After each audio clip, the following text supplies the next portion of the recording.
Assalamualaikum warahmatullahi wabarakatuh. Terima kasih. Pemirsa yang budiman, alhamdulillah saya Hedi Yunus dapat menjumpai Anda kembali dalam program kita Lentera Hati.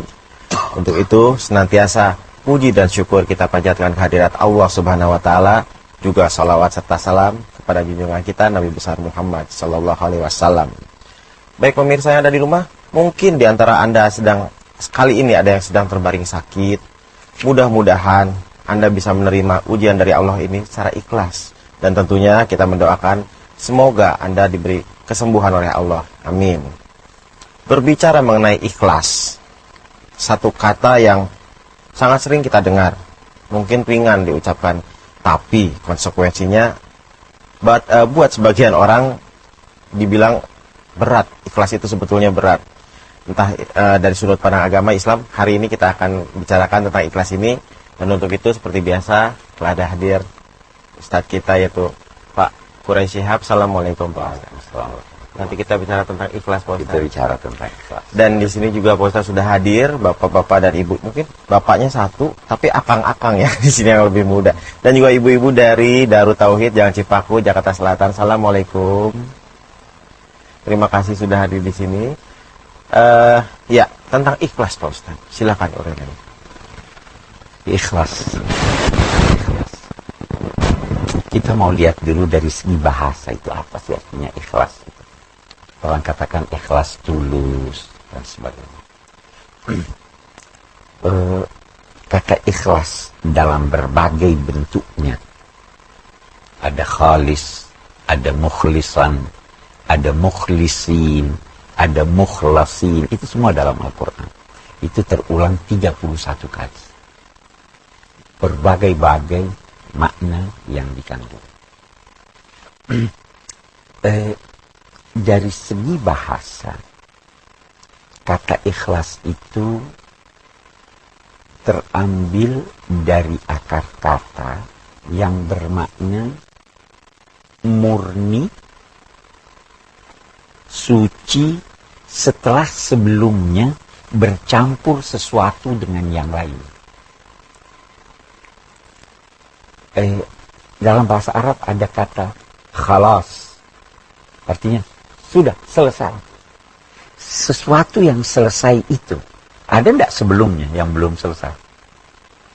Ada sebelumnya. Apabila saya sudah menyingkirkan apa yang ada sebelumnya, maka saya berarti sudah melakukan pengikhlasan. Sesuatu yang memang sudah murni sejak semula tidak dinamai khalis. Sesuatu yang khalis itu, yang khalas itu adalah sesuatu tadinya bercampur. Saya singkirkan itu, yang bercampur. Ini hanya yang murni ini saja. Itu kalau dari segi bahasa ikhlas. Itu sebabnya Qul huwallahu ahad dinamai surah Al-Ikhlas. Kenapa? Karena sebelumnya ada yang menduga Tuhan punya anak, ada samanya dan sebagainya. Surah ini surah Al-Ikhlas, menyingkirkan segala sesuatu yang bukan sifat, perbuatan dan zat Tuhan, tersingkir dalam surah Qul huwallahu ahad. Itu surah Al-Ikhlas. Ikhlas, kita lihat sekarang, ikhlas. Kita ini kan manusia ya, terdiri dari darah dan daging. Senang nggak dipuji?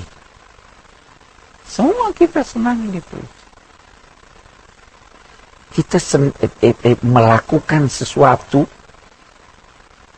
dengan berbagai motif.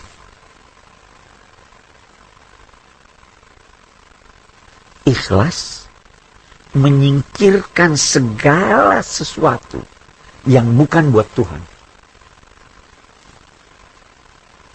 Anda sholat, ikhlas harus. Kayak karena ada yang lihat nih, harus ikhlas. Singkirkan itu. Jadi sebenarnya kita ini berpotensi untuk mencampurkan sesuatu dengan yang lain, ya kan? Tetapi kita harus ikhlas dalam arti berupaya menyingkirkan yang lain itu. Itu Allah subhanahu wa ta'ala, kalau kita buka Al-Quran, saya tidak salah, menekankan perlunya ikhlas.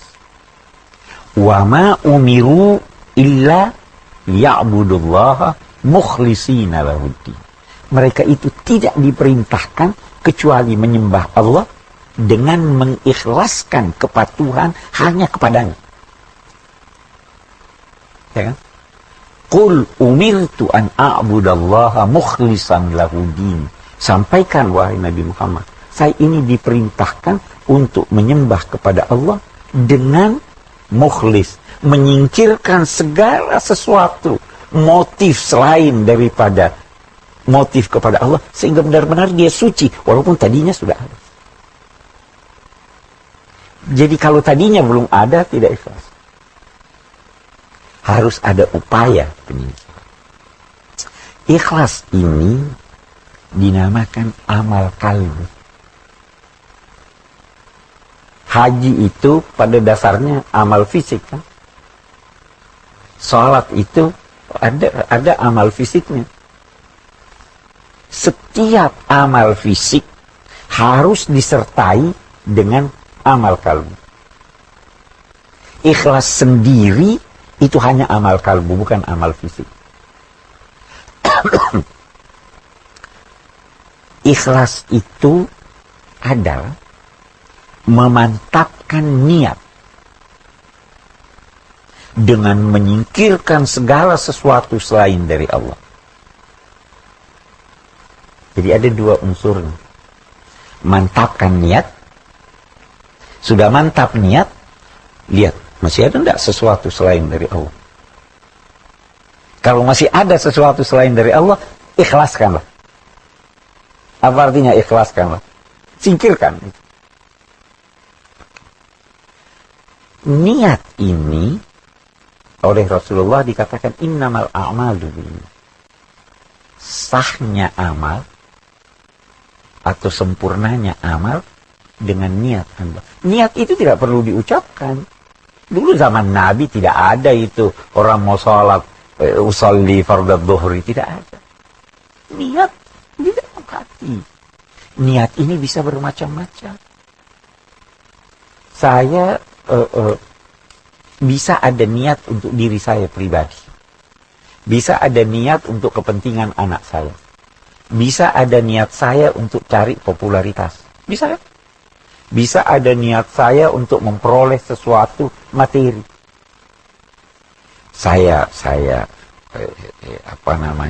sholat, mau dapat popularitas. Itu sudah tidak ikhlas. Karena sudah ada sesuatu. Karena itu ulama berkata, ikhlas ini sulit sekali. Karena begitu ada tercampur sesuatu, sudah dinilai tidak ikhlas.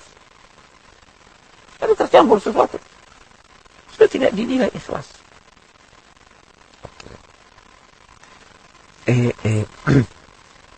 Amalan-amalan, apalagi ibadah, harus ikhlas.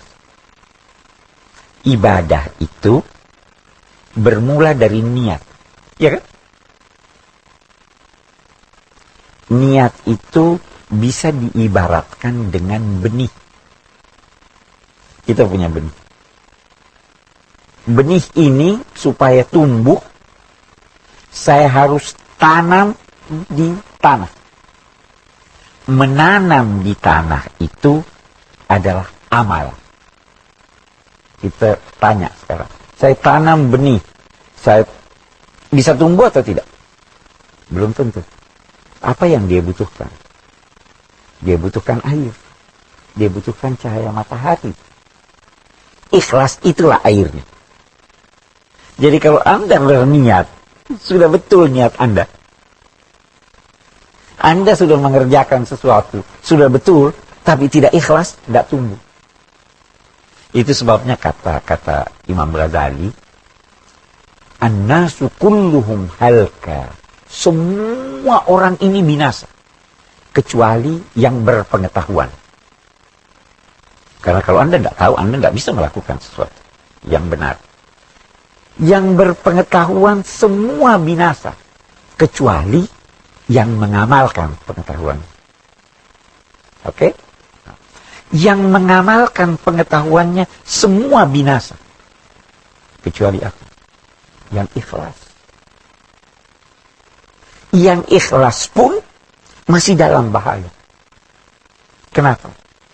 Karena keikhlasan ini bisa terganggu sewaktu Anda mulai, bisa juga Anda mulai sudah ikhlas, di tengah jalan Anda tidak ikhlas.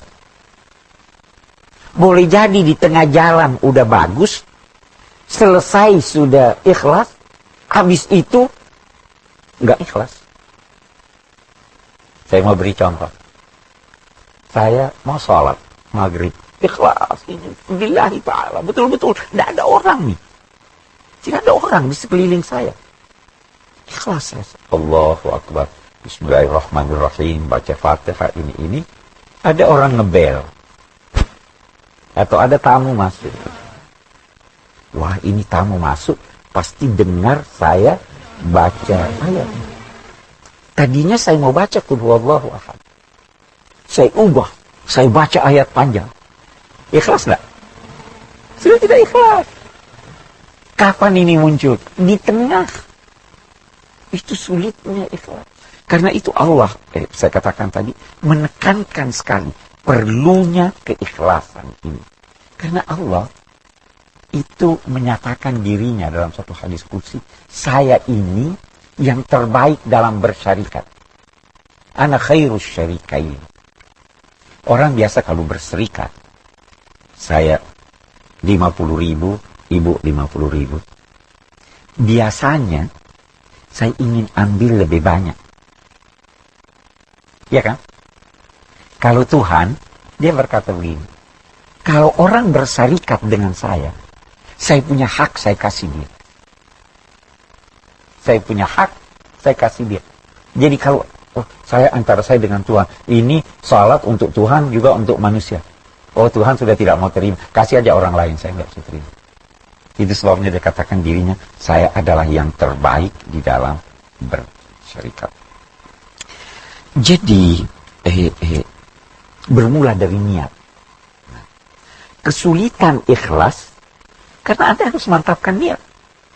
Sesudah mantap niat, Anda harus singkirkan yang bukan karena.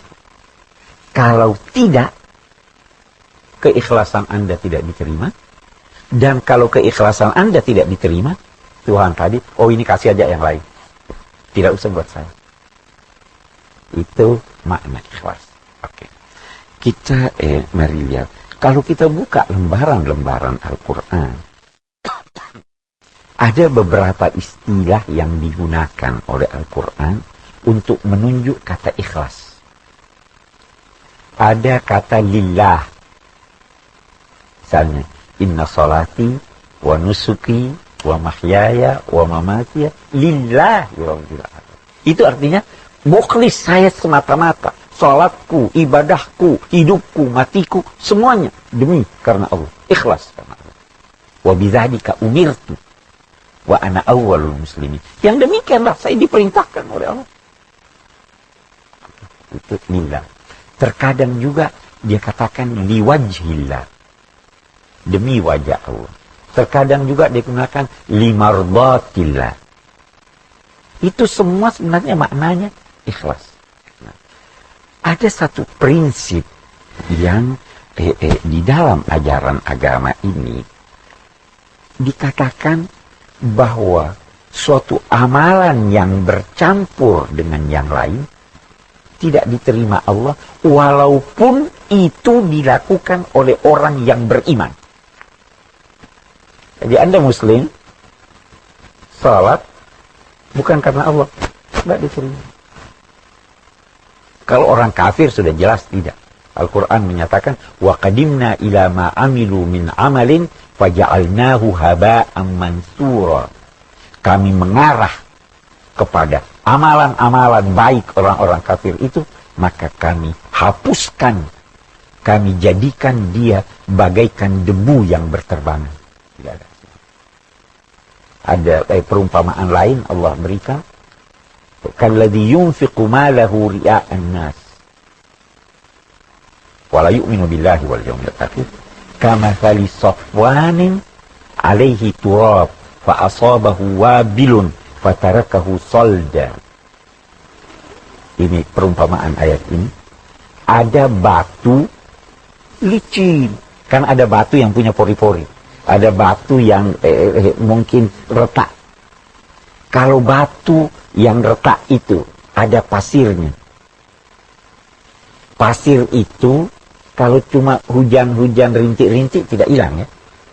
Nah, tapi kalau ada batu licin sekali, tidak ada pori-porinya, ada debu di atasnya.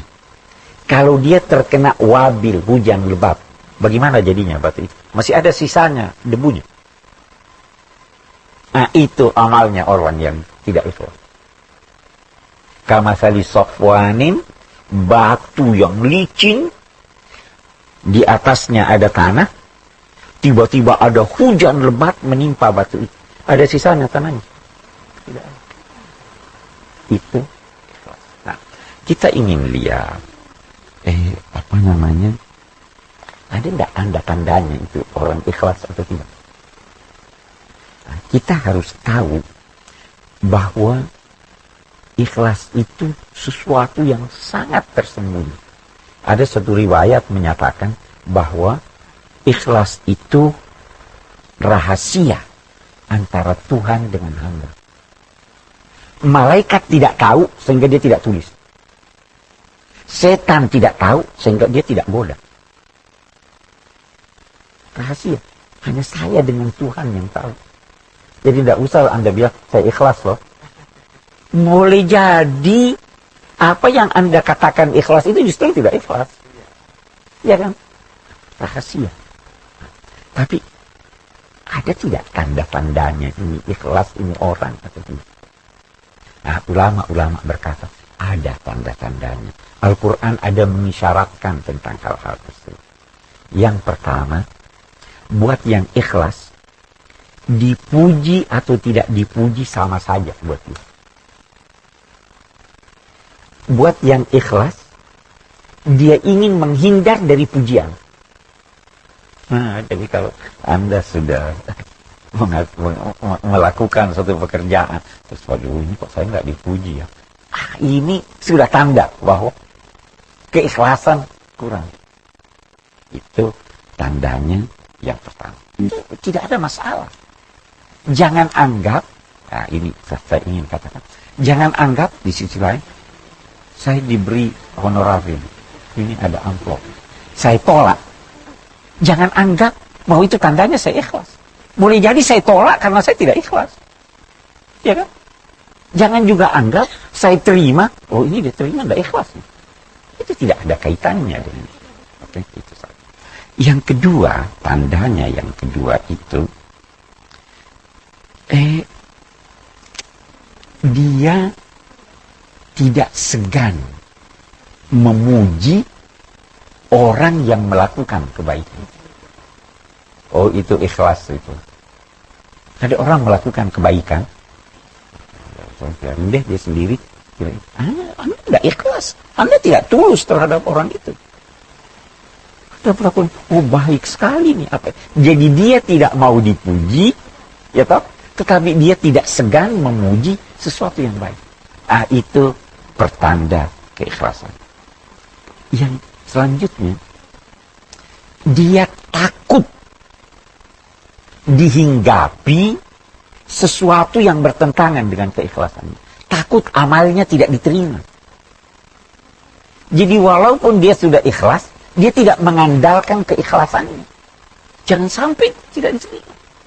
Karena Nabi bersabda, lawannya ikhlas itu riya, seperti semut hitam berjalan di batu yang licin di tengah kegelapan malam. Bisa nggak dilihat semut hitam, ya toh, jalan di batu yang sangat licin, tidak terasa itu gelap malam lagi. Ria seperti itu berjalan perlahan, kita nggak tahu. Jadi orang yang ikhlas ini takut, jangan sampai apa yang saya kerjakan ini sudah bercampur, ya kan? Nah, itu tanda-tanda. Kita lihat lagi, dia selalu menuduh dirinya bahwa amalan saya belum sempurna. Jadi kalau Anda berkata, oh deh saya sudah ini dah, oh itu dikhawatirkan Anda tidak. Saya beri contoh. Kita lihat ini bagaimana agama mengajarkan kita. Ada satu orang datang minta kepada saya sesuatu. Tolong bantu saya. Okay. Saya terus katakan, saya mau bantu orang ini. Saya mau bantu dia 10.000 rupiah. Oke? Itu yang pertama terbetik dalam benak saya. Tidak lama kemudian sebelum saya kasih dia 15.000. Ya. Atau bisa juga 5.000 aja udah cukup. Hati-hati. Ketika itu hati-hati. Boleh jadi waktu Anda berkata saya mau kasih dia 15.000, itu setan sudah masuk. Malu kasih 10.000. Kamu kan nanti dianggap terlalu kikir, tambah, ya tak? Boleh jadi juga waktu mau turunkan jadi 5.000, setan yang datang. Jangan kasih 5.000, jangan kasih 10.000, terlalu banyak. Nah, bagaimana untuk menghadapi ini? Kembali kepada yang pertama. Itu yang Anda ikhlas yang terbetik pertama di hati Anda. Iya kan? Nah, itu. Nah, ada bahasan di kalangan ulama. Kalau bercampur amalan kita dengan sesuatu yang lain, itu diterima Tuhan atau tidak? Ulama yang ketat berkata tidak. Ulama yang tidak ketat, dia bilang sebenarnya selama memang dia tulus kepada Allah, terus ada bercampur sedikit dengan yang lain, boleh jadi dinilai ketulusannya. Karena Allah tidak. Kan bisa, saya beri contoh. Saya mau naik haji karena Allah. Ya kan? Mau dagang juga. Boleh tak? Boleh. Anda dinilai ketulusan Anda sampai di mana untuk Allah. Kalau lebih banyak ketulusan, kalau lebih banyak motif Anda untuk dagang, bukan untuk ini tidak diterima. Tapi kalau lebih banyak untuk kepada Allah, lantas ini sampingan, ini kan sudah bercampur. Allah menilai sesuai dengan kadarnya. Ikhlas ini, kalau kita buka ayat-ayat Al-Quran, itu mempunyai dampak yang luar biasa.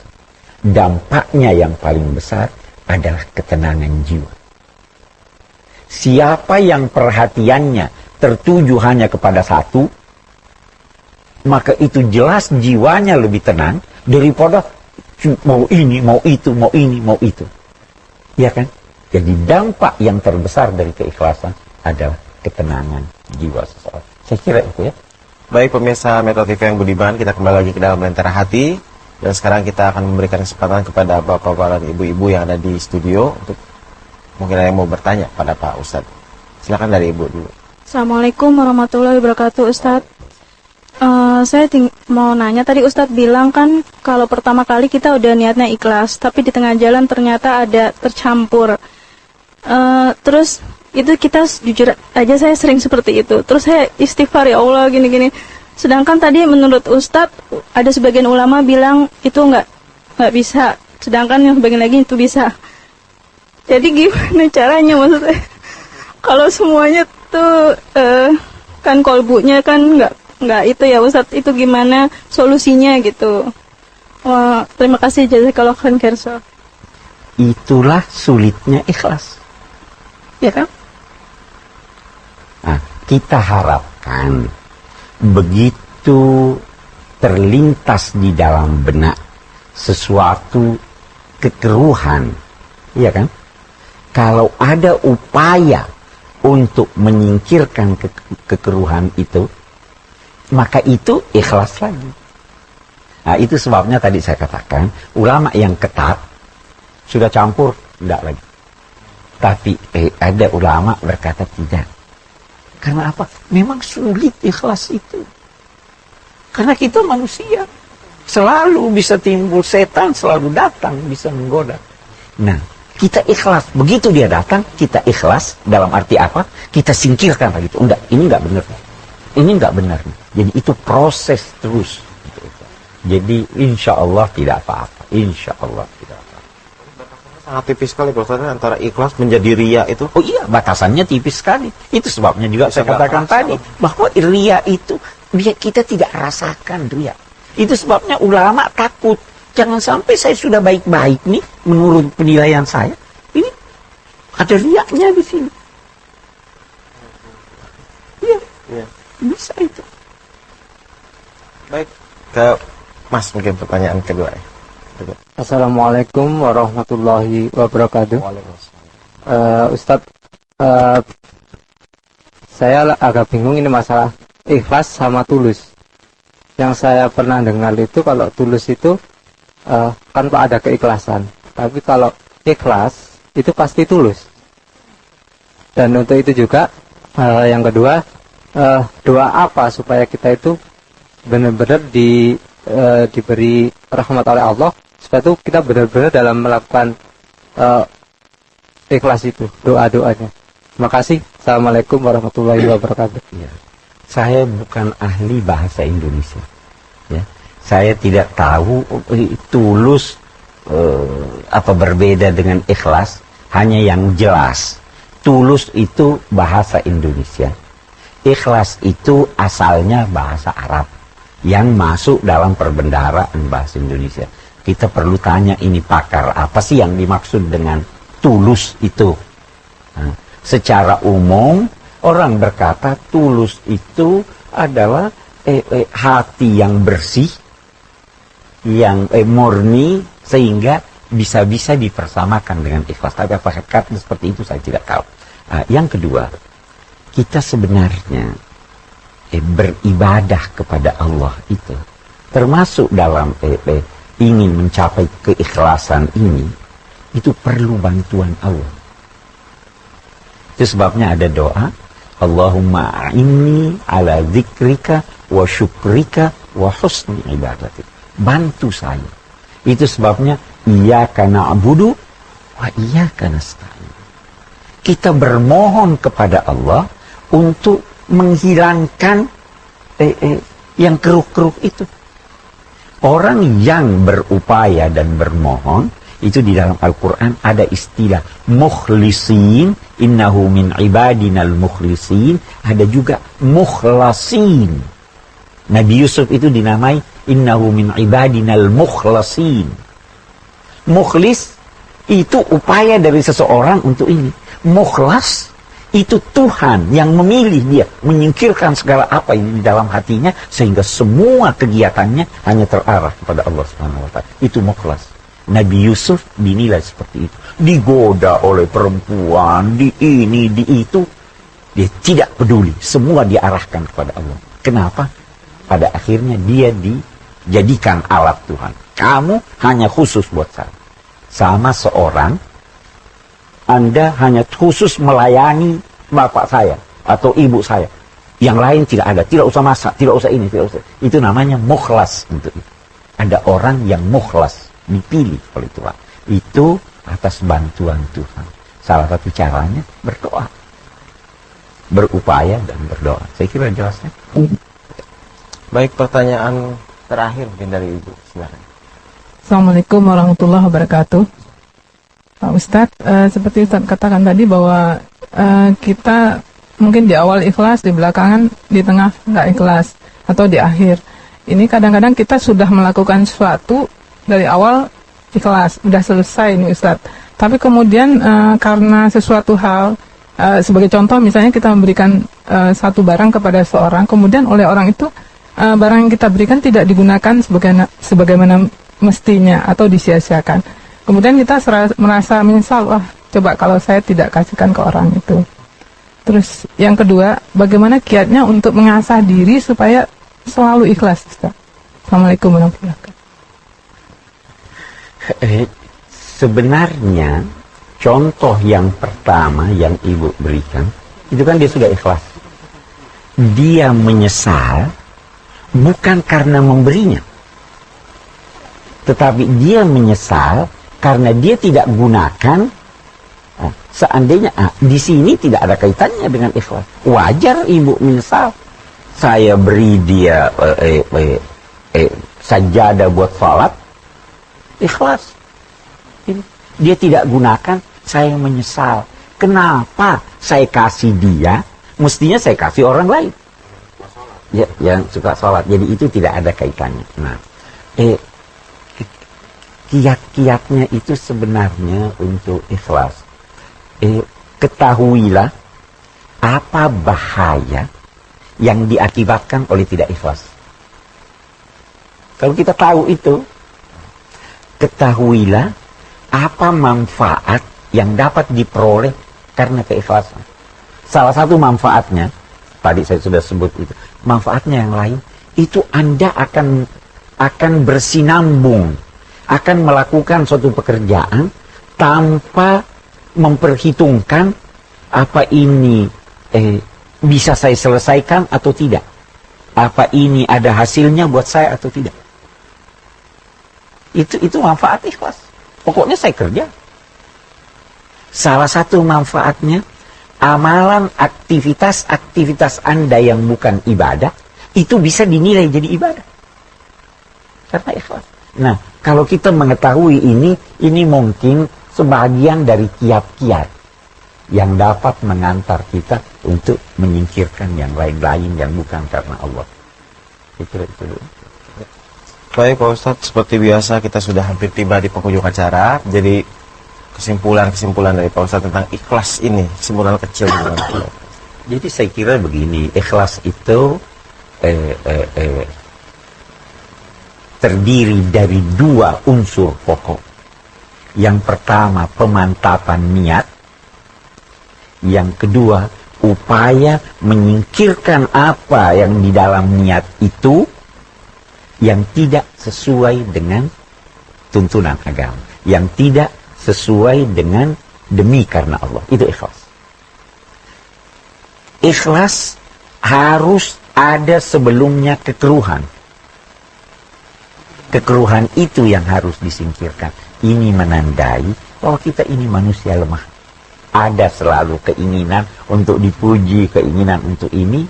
Mudah-mudahan dengan upaya sungguh-sungguh itu, kalaupun nanti sudah murni betul ini atau masih bercampur sedikit, insya Allah Allah akan menerimanya selama demi karena Allah itu lebih banyak daripada ini. Contoh yang saya berikan tadi, haji kan. Yang ketiga, ikhlas ini sangat kita butuhkan dan bermanfaat untuk hidup. Ikhlas menjadikan kita merasa tenang, segala aktivitas kita hanya tertuju kepada Tuhan. Seorang yang aktivitasnya hanya tertuju kepada Tuhan, Tuhan akan memenuhi semua kehendak. Seorang yang bercabang pikirannya, risau juga.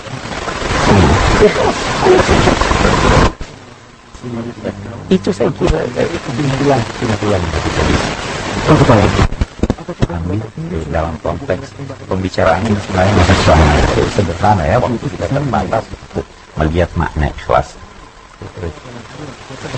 Baiklah pemirsa, tanpa terasa kita sudah hampir tiba di penghujung acara, dan mudah-mudahan apa yang kita perbincangkan walaupun baru sedikit saja tentang ikhlas dapat berguna bagi kita semua, dan mudah-mudahan kita sebagai manusia selalu melatih diri dan selalu belajar untuk menjadi manusia yang ikhlas di mata Allah.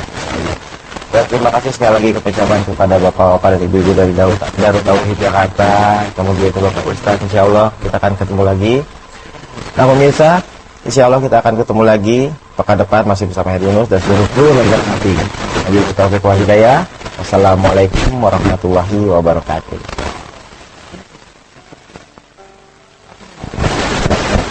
Terkadang berpikir, sempurnakah ibadahku?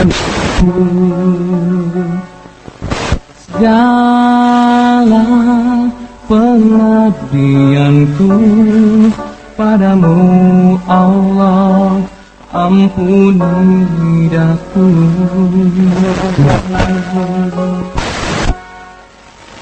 Ku jalankan segala perintahmu, namun kadang ku